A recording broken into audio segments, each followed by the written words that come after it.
This is Volusia Today, a public information radio program brought to you by the County of Volusia. Good morning, Volusia County. My name is Michael Ryan, and you are listening. You are listening to Volusia Today, Volusia County's one and only trusted source for local news. Maggie, I was better last time, wasn't I? You were a little bit better, but it's okay. I kind of like the change of words. You know? It's a little fun. Maggie, we've got I'm joined this morning by my guest host, Maggie. And Maggie, we have a special guest. Before we introduce our guest, let's dig into a little bit of news. We're heading into, I guess it's a pre-holiday weekend, right? Yeah. 4th of July is on Thursday next week? Yeah. It'll be a fun weekend. A lot of people start their weekend, today at 5 and make it last for a little while. That's true. You got big plans this weekend? I'm actually going on a bachelorette trip this weekend. Not my own, so not a wedding update for me, but James's sister is also getting married, so we're going on a little bachelorette trip down to Mount Dora. Oh, nice. You're going on a bachelor trip to Mount Dora? Yeah, they got a little house on the lake there. Yeah. And so it'll be fun. It'll be a fun little trip. I've only ever been there for short spans of time to go shopping or go to one of the restaurants. So it'll be kind of interesting to stay for the weekend. So it'll be fun. I'm coming from where I come from, I'm pretty elitist with my Mexican food. Okay, I could see that. Yeah, and you can't. I can't find anything that really meets my standards close to here. But in Mount Dora, though, there is a Mexican restaurant that is phenomenal. It is good stuff. I might have to go check it out. I can't remember the name of it, but it's good. It's right there, pretty close to the lake. I'll have to check it out. I love a good Mexican food. Mexican's my favorite, so I'll have to check it out. So what else is going on this weekend? Yeah, the CEO gaming competition. Have you heard about that? Yeah, what is it? Tell me. Oh my gosh. Okay, I know nothing about gaming, but I kind of want to go. It is one of the largest fighting game conventions and tournaments experiences in the world. They'll have Street Fighter, Tekken, I think is how you say it. Yes, man. That takes me back to high school. Yeah, the one that excited me the most was Super Smash Bros. That I will play all day long. That is my game. And it's going on from the 28th to the 30th, and they're set to bring over 6,000 attendees. And there's a 24-hour arcade. I believe it starts today. Bro. I know. I sent it to my kid last night. He's 18, right? Yeah. For the first time ever, he can stay out past 8 p.m. And so, which he now has translated into 4 a.m. somehow. That's he took his freedom really far. But I sent it to him last night. I said, dude, for $84, you can go play. It's 4 days. It started yesterday, right? Yeah, it started yesterday. I think they set up yesterday. They did a little pre-thing last night, and then into today it goes into the 24-hour arcade. Yeah. So it'll be a pretty cool day for everybody who's into gaming. I mean, I might go stop by and play some Super Smash Bros. I totally was thinking about that myself. You're going after the show, right? To the show? No, you're after this show today. You're going to go check it out? Yeah, we were supposed to go check it out. I don't know if we're still going. Clayton was supposed to meet me over there, but he might have bailed on me. Yeah. But we'll find out. I'll have to give him a call. we may include me. We'll see what the calendar looks like. Yeah. So if you get a chance, go check it out. It's at the Ocean Center. There are lots of big things going on at the Ocean Center. Keep an eye on their website and see what else is coming up. Maggie, what else is going on this weekend before we get into our guests that we need to talk about? Yeah, we have some adjustments made to Votran routes. It takes effect this Sunday, June 30th. The route adjustments will be in Daytona Beach, Ormond Beach, DeLand, Deltona, DeBary, and Orange City. And there will also be limited services available on the 4th of July because of the holiday. So for more information, just visit Votran.org. But there will be some changes made here on Sunday, so be careful with that. And we also have the burn ban lifted, which we're really excited about. I tell you what, that sounds like a great segue to our guest. Liz, why don't you take a second to introduce our guest for us? Yeah, we have Chief King here today. We're very excited to have him with Fire Rescue. Can you tell us actually a little bit about the burn ban and what that means to have it lifted? Okay, so good morning. Thanks for having me. Usually what happens this time of year when it starts getting drier, starts getting hotter, if we're not into the rainy season, they have what they call the drought index that they measure. And usually most counties look at that number, and when it gets around that 500 number, we start talking about burn bans. And a lot of that is just open burning. It's safety for us, and you guys know in the last couple of weeks we've had some fires pop up, and we started getting a little erratic, and we got to the low mid 500 numbers, and on June 6th enacted the burn ban. Thankfully enough, Mother Nature kicked in, got us some rain, and we were able to lift that before 4th of July weekend coming. Because then we turn into the Grinch that stole the 4th of July. Yeah, that's no fun. Yeah. And when you say we, really that's you. Well, it is. Yeah, which is unfortunate. To say we, I talk about everything. The fire department, I don't like using I, me, but it's we. But yeah, ultimately, I in coordination with forestry and other indexes that we use and, have conversations with George Rectenwald. But ultimately, I make the decision that it's time to maybe do a little less yard trash burning and stuff like that. Yeah, Maggie, this is something I just recently learned talking to the chief with the launch of this burn ban, is that in a lot of counties, the county council makes that decision. Oh, wow. And so and that's an action decided by 5 or 7 people, whatever, and it's countywide and all that stuff. Here in Volusia County, it lies solely, and Chief may kill me later for saying this, but it lies solely on his shoulders. Mm-hmm. And a burn ban is for those people who don't burn stuff, it's a great thing, and it's a sense of security and safety. For those people who live out on property and they do burn stuff, it is a restriction. Mm-hmm. And so it's not an easy call to make. Is that right, Chief? It's a tough call to make. Plus, it also puts a little bit on, because forestry issues all the prescribed burning for tile burning, land clearing, and that kind of gets into it a little bit. So it cuts into some livelihood. It could, set back some land clearing operations or slow things down. So you really got to put some thought into it when you're going to pull that trigger. Yeah, I never thought about that. I always think again about the guy who burning trash in his backyard, right. But you truly are impacting people's livelihood on some like that. That's a lot of pressure. That's a tough decision. And even during a burn ban, forestry has the ability to allow the pile burns for. I don't ultimately stop that, but they'll look at the county and go, all right, there's a burn ban in the county. Right. They might put some more regulations, stipulations on those burns. Okay. I tell you what, we just went straight into the burn ban and it being lifted. Let's take a break. And Chief, I want to come back and talk a little bit about you and the fire department, fire rescue. Okay. Subscribe to the Volusia County YouTube channel. And hit the bell icon to know what's happening in your hometown. There are so many great places to explore. And things to learn. With over 1,000 videos available right now, the channel offers something for everyone. Let's go! Did you know we have countless features showcasing history, nature, wildlife, and recreation?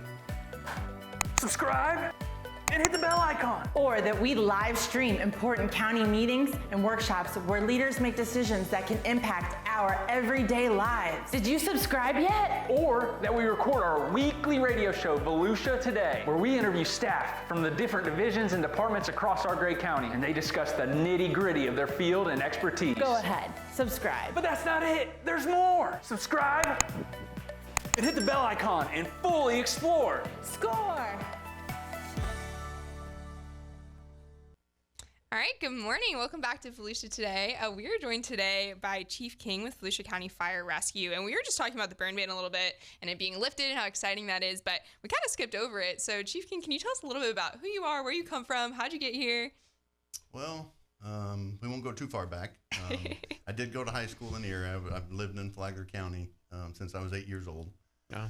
So I graduated high school in Flagler County, went to school there, went off, played college baseball for a couple of years, and I came back and go, I'm ready to be a firefighter. So I went to school, got certified, and in 1990, a long time ago, wow, started working in Ormond Beach Fire Department.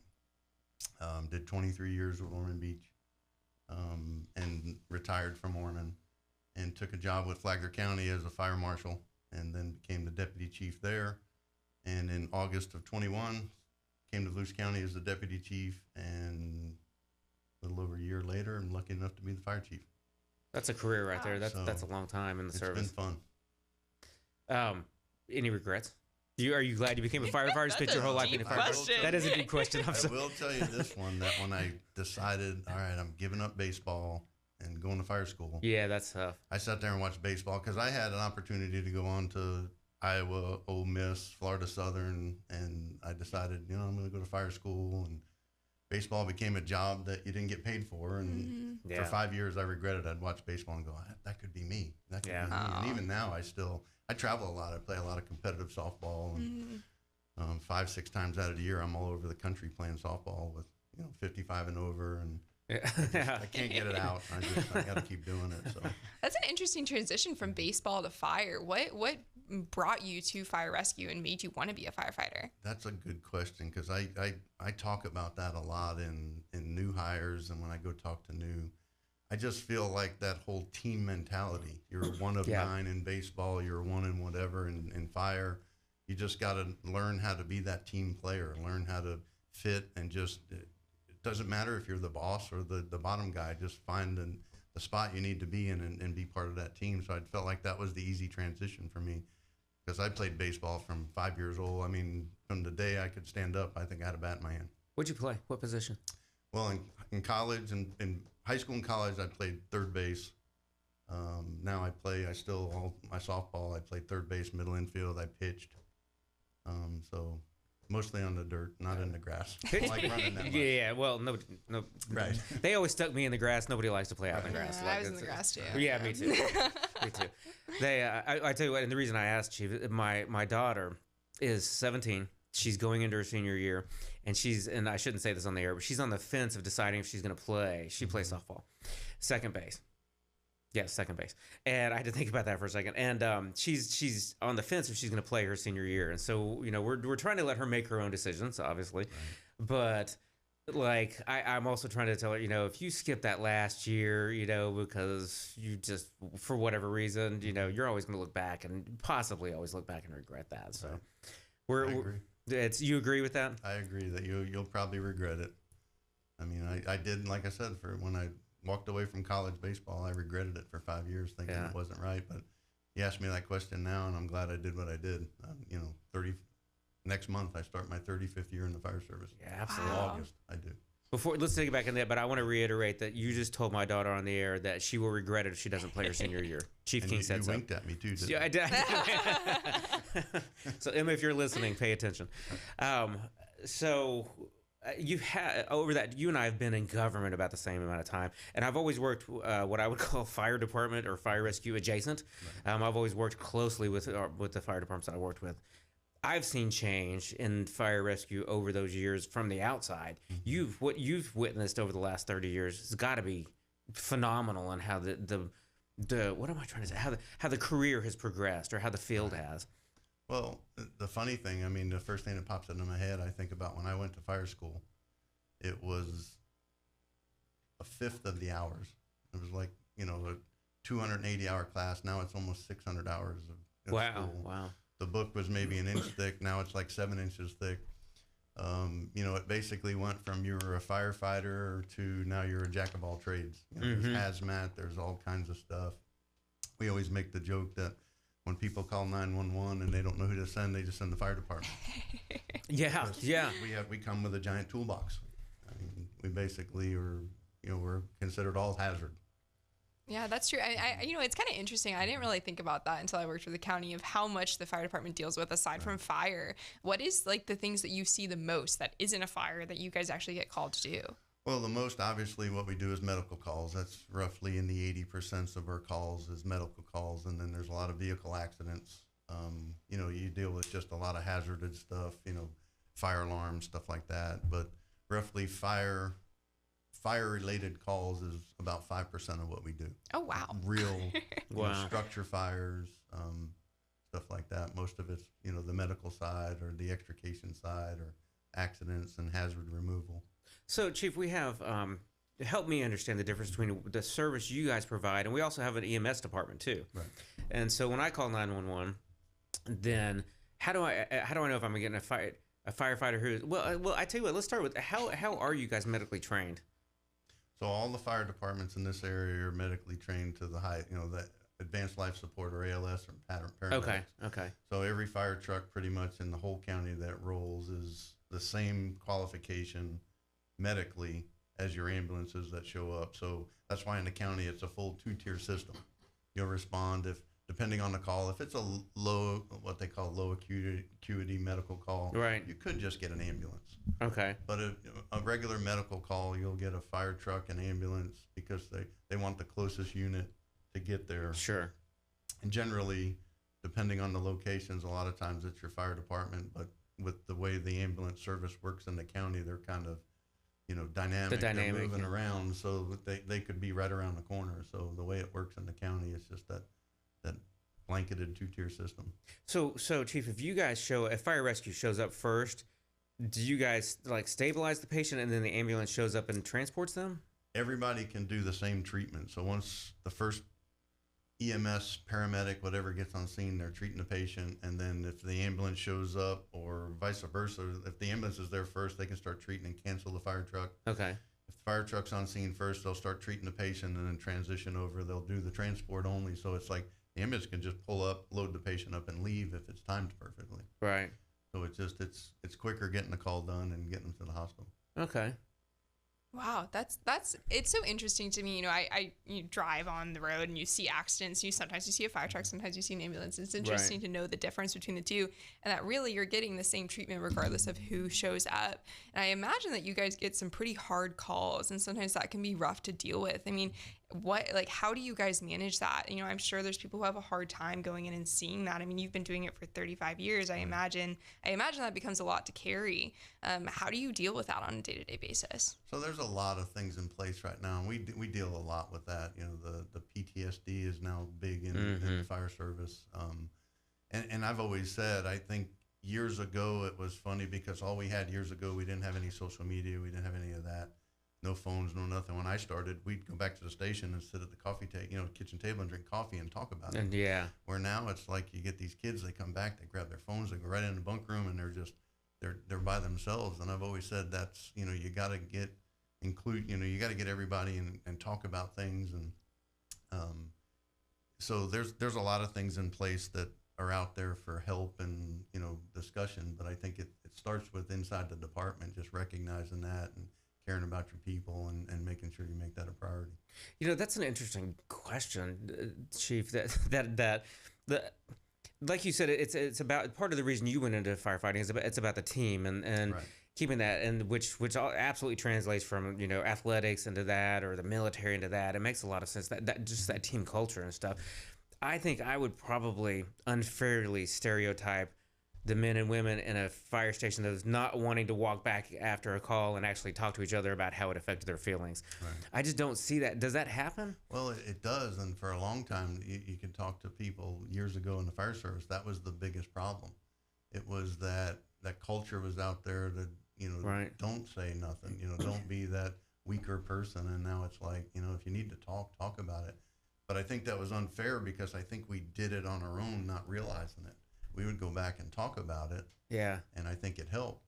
And plus, it's not always great to go home every day and try to dump on your spouse of right. what's going on, and they don't understand. I mean, I have that luxury. I mean, my wife worked in the fire service, so I come home and dump. She speaks the language, yeah. She speaks the language, and she can also look at me and ground me and go, listen, you did that when you were a firefighter. Yeah.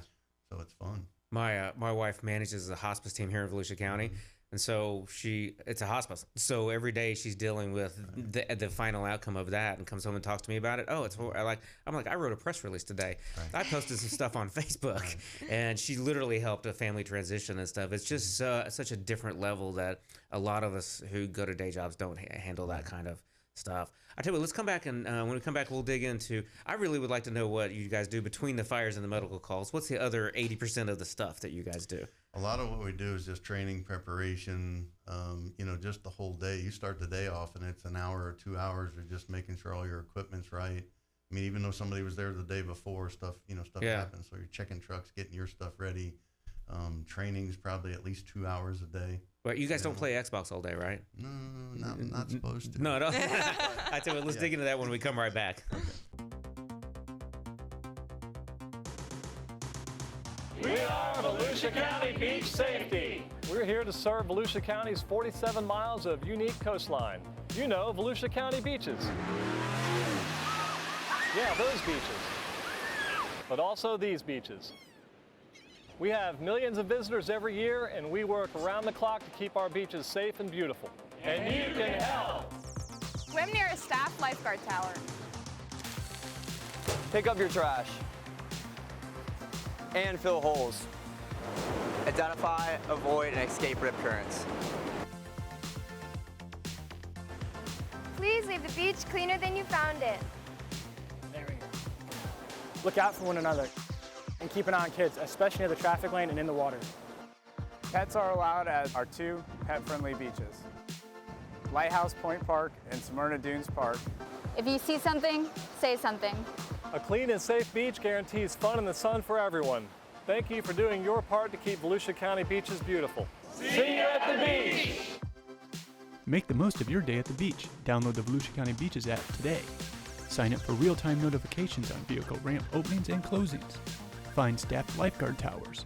Get updates on tides and beach conditions, plus off-beach parking and coastal parks info. Volusia County Beaches app is available for your smart devices at the App Store and Google Play. Welcome back to Volusia Today. We're here today with Chief King, and we were just talking a little bit about, what does it look like in the fire station? Is there gaming? Is there Xbox? What is it actually like? Cooking. You guys cook a lot, right? Yeah. A lot of good cooks. Are you guys the Yeah, that's I would guess. Yeah. Sorry. But we all know there is a very serious side to it, and there's the training and preparation that goes into it. So what does that really look like? So, you hear this a lot. Everybody says you failed to your highest level of training. And as a firefighter, if you use that as your mentality, because a lot of times we do stuff all day long that we've never done before. So it's going there trying to figure. I say we're like the MacGyvers of right. We go somewhere and it's like we look at it and try to figure out, hey, how do we fix this problem? So we try to train a lot. And I will say in the last couple of years since I've been there, the training in Volusia County has stepped up. We train countywide with all the municipalities out at our training center. Volusia County has a state-recognized training facility. DSC runs a school there. But we put in 200-plus hours of structured training at the facility every year. They do 2 hours a day minimum training. But I just got done telling somebody the other day, this is the first fire department I think I worked at that these guys are just hungry for training. Yeah. Usually you get that group, they're like, oh, we got to do this today. Right now, there's a culture there that they're just loving training. Wow. I think that's such an important factor of because we joke with you about playing Xbox and stuff, but there is there's a perception that, like you said, only 10% of the calls are true, like in what your world is a real fire, right? And so there's this perception of like what's happening the rest of that time. That training and education is so important. Well, we talked about like how the profession has evolved during your time, and which is really in the history of firefighting kind of a short blip, right? But look at the technology and the training, the techniques, and you guys have to stay on top of that all the time. That's a big deal. It's ever changing. I mean, it's like right now with the electric cars. Oh, yeah. That's true. That's just a new. It's a monster right now. Tell us that because I wouldn't even have thought about that. Well, just that alone. I mean, the charging stations that they put in, parking garages now, and it takes 10 times the amount of water to put out an electric car when it's on fire, and it's just there's a lot to it. I mean, there's so much ongoing training right now going on that every month something new that you can start reaching out, learning, getting out to your crews. Wow. Well, that's a lot for training for you guys, but I believe that there's also, the educational side for the community as well. How do you guys work to educate the community on some of that? Well, that's something we actually spoke about this a little bit yesterday when I saw you. We're working on trying to get a stronger education piece in place, but right now our biggest contact with education is just in the schools with the normal fire prevention stuff, learn not to burn, we have some stuff on our website that, kind of character learning play spot for kids, but that's something we're really looking forward into trying to grow and get more of an education out there, maybe get out more to the homeowners associations. Yeah. Be part of meetings, just getting that education. Chief, that's a great segue, a great opportunity for us to talk about. You have something new coming out on Monday. This is super timely for us. Actually, Maggie, you work closely with fire rescue. What's happening on Monday that's a big deal as far as fire rescue education? Yeah, we have social media launching, which is super exciting. I'm going to work pretty closely with Chief King on this, which is going to be fun. You're going to get a lot of emails from me. But no, we have social media launching, so we'll have some educational stuff going out and some fun videos of the firefighters and some stuff for 4th of July that's coming up too. So some educational content just around fireworks and things like that. So we're really excited about it. So if you're listening on Monday, Tuesday, sometime next week, go follow Volusia County Fire Rescue, and because the educational stuff will be there too. But we're also going to do updates on fires and keep the community involved and updated on the latest fires that are happening, and if they're threatening structures and all that stuff. So it'll be a good way to stay on top of that. And Maggie, you mentioned. Let's spend the last couple of minutes. You mentioned 4th of July. That's next Thursday. Chief, what do we need to know about 4th of July and fire? Well, the nice thing is we don't have a burn ban in place anymore. Yep. So, what everybody knows is, years ago, 4th of July, everybody would be upset because in the state of Florida, you couldn't light off fireworks. Now we got those 3 days a year that we're allowed to. So it's New Year's Eve, New Year's Day, and of course 4th of July. That's very Florida. Yeah. So Very you know, fitting. the problem is with those couple days, you'll hear fireworks from The day minute it before. starts getting dark the Yeah. day before Yeah, to the day yeah. after. Yeah. So it's kind of and there is areas in the county, and you know, you should probably make sure you know where you're lighting fireworks off, because there's some cities that do have ordinances, places that prohibit fireworks. I mean, I know a couple of them offhand. I think Daytona, Deltona, DeLand, New Smyrna, Edgewater, stuff like that. But just make sure where you live, you understand the rules. Definitely in the county beaches. There's no fireworks on the county beaches. All That's those good have to know. ordinances in place. That's a good point, because we have, I think, 16 municipalities, right? Mm-hmm. And so the ability to use those fireworks on July 4th is for sure unincorporated, but you absolutely need to know where you live, because there may be different laws in the cities. What, just safety-wise, Chief, we've got about a minute and a half left. Just safety-wise, we know what we can legally do. What do we need to be cognizant of? Well, the biggest thing, as everybody knows, the biggest injuries every year is hands and fingers. Yeah. People think, you know, they light a firework and it doesn't go off, and they go, what happened? And they pick it up and it goes off, or they try crazy stuff, you know, watch this. And Yeah, shooting the throw it Roman too candles late. at each other, Right. that's really fun. So, you know, just be safe. You know, make sure you're cognizant where your kids are. Don't let them run around with stuff. Yeah. But the biggest thing I always tell people, and this was one that always comes up, when you dispose of them. I've run a couple calls in my career where they clean up their fireworks, put them in a garbage can, and set it on side the house, and 2 o'clock in the morning there's a fire. Yeah, I never would have It's thought about that. smoldered. You know, we've been to a couple of them where we've had that happen. Well, Chief, we've got the 4th of July coming up next Thursday. Keep an eye on the new Volusia County Fire Rescue social media coming out. Maggie, I'm sure you're going to do that. Yep, that'll be me. I'm excited about it. Where are you spending July 4th? It's a great question. I don't know. Chief, where are you spending Probably July home. 4th? I hope in the morning on the golf course. Oh, good for you. Ooh, Good that's for a you. good one. Good for you. That's another one to make sure my wife heard. Probably didn't like that I brought her up before, but I had to throw that one. Well, since my wife is listening, yes, I will be on the golf course with Chief King on Thursday morning. You guys have a great, safe weekend, and be safe in Volusia County on the beaches.